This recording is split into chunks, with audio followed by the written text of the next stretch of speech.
last time wrestling. And he was like, you know, they used to be scared to come to Montreal. Y'all know the history. He's like, yeah, we know the history.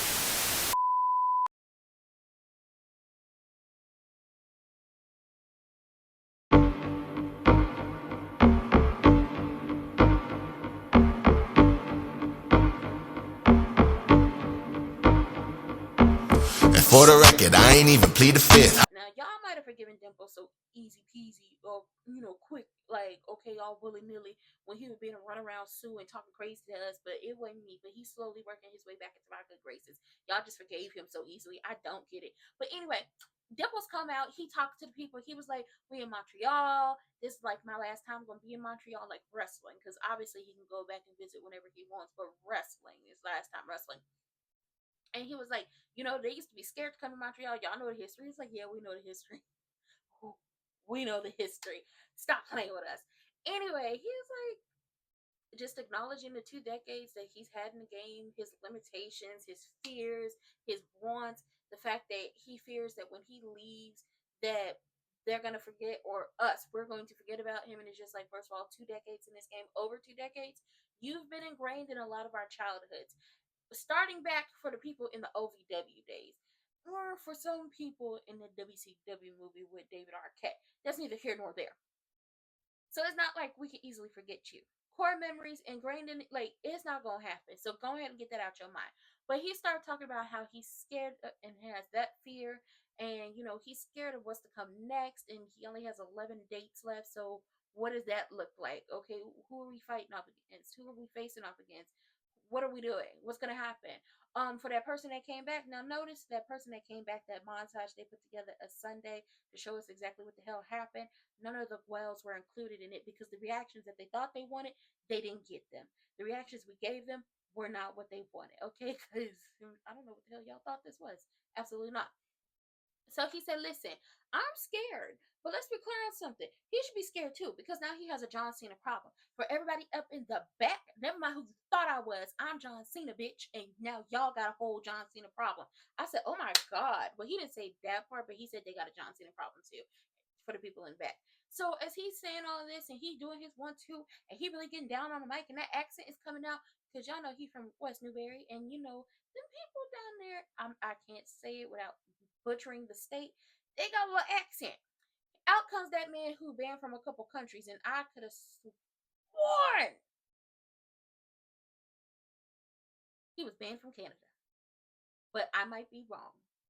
I think I'm wrong. I thought he was, but he's not. Anyway, he come out there. They're gonna end up fighting in Paris. It's been solidified. It's been made official. They're fighting in Paris. Ooh, yay! Anyway, he come out there. He talking crazy, you know, Dimples. And Dimples is, you know, like, you're not about to talk crazy to me. I'm not about to give it to you right back. Okay, he's a wordsmith. So they're going back and forth. And then Salty Saltine pops up and they proceed to jump Dimples. And then out comes Codarius Raheem Ricardo, Homelander, Jaquavius Rose to help out. And now we got us a tag match. Now, before we get to the tag match, Dimples meets up with our Uncle Ron backstage. And Uncle Ron is like, you're back. Okay, if you back, then that means I'm back. Okay, hallelujah. Woo. I don't know what you thought you was doing. And you know, Dimples pushed everything he done in the past 5 months off to Uncle Ron, talking about, I can't believe you made somebody in Brussels cry, and talking about you was gonna ruin wrestling, and you know did something crazy to your hair and switched up your outfits. I don't know what you thought. I can't believe you thought ruining wrestling was gonna work. I can't believe it. Uncle Ron was like, me? And I was like, yeah, see, there go that gaslighting again. There go that manipulation. Okay, there go that projecting again. Stop that. Stop that. You just got back here. Stop. Don't do that to Uncle Ron, because I will Uncle Ron. What does this mean? No, you did that. Ain't no we. Ain't no me. You. So when we get to the main event, they tussling. I'm not gonna, you know, take away nothing from, you know, the fellas and what they did. Everybody was doing their biggest ones. Except for that man who banned from a couple countries, low blow Dimples. So they get to tussling backstage, which leads to Codarius, the Reverend, fighting up against Salty Saltine. And as Codarius is clearing off the announce table because he about to put Salty Saltine through it, Salty Saltine hits him with the championship belt, and then claymores his head and a good amount of his torso through the wooded area of the announce table at the bottom. And it's talking about, this is my championship, my precious, I told you. And it's just like, okay, need you to calm down. You're not working with a full deck, and sometimes when y'all be pushing the Reverend too far, he has to step back into the bad side. He got to go back and revert to when he wasn't saved and sanctified and filled with the Holy Spirit and give y'all a good old ass whooping. I don't think you want this, but hell, two these two, a combustible unit, I'm going to enjoy this match. So we got Motor City Machine Guns. My Shaylas are beat the fuck up. Okay, they told the fuck down. After that TLC match. It ain't even been a full week since the TLC match. They are hurting badly. But they said we gotta go out here, we gotta show up, we gotta show out because we need to climb back up the ladder to the roof to get tag gold. So that's exactly what they're going to do. And they facing off against who? 7 feet tall, wet and wavy, bust down. Okay, they wet and wavy. Okay, the girls, the girls were killed for a little wet and wavy. Like look at his hair. The girls need that anyway. And Jeff, hey, listen, they tried to put up a good fight. They did, but they all bruised up. They all hurt. And Wet and Wavy ain't letting up off of nobody. And Wet and Wavy and Jeff end up picking up the win. So Suge Knight come in the ring, he running that mouth, and it's just like as a person who also runs my mouth, that sometimes my mouth gets me into trouble. Suge Knight's mouth got him into trouble tonight because he was like talk trash to the Montreal fans, said he dressed for a fight, but ain't nobody worthy to fight him. His MFT's about to become tag team champions. He's the most dominant United States champion, but ain't nobody ready for a fight. So me and my MFTs, we about to roll out and go have us a good time. And Nick said, never mind what you thought this was. You do have a match. You know him. You love him. You have a personal relationship with him. And the Montreal fans love him too. Out comes my strawberry shortcake. My Shayla, how you doing? Okay, he came. He looked good. He looked good. Chad, they tried to jump Strawberry Shortcake, but he said, never mind who you thought I was. I'm not about to let y'all jump me. He was fighting back. And ultimately, the MFTs and all the distractions they tried to cause end up costing Suge Knight the match. And Strawberry Shortcake picked up the win, and I was like, you better run and get the hell away because they finna try to jump you. Okay, run. They don't try to jump you. Now, the Wyatt said, this ain't about fame, this ain't about glory, and they got so much more to put to this story. Okay, look at how I rhyme. Okay, so they got something planned, and I don't know what it is, but whoo, this is messy. So we had the Street Profits and B-Fab watching. It's like, what are they talking about?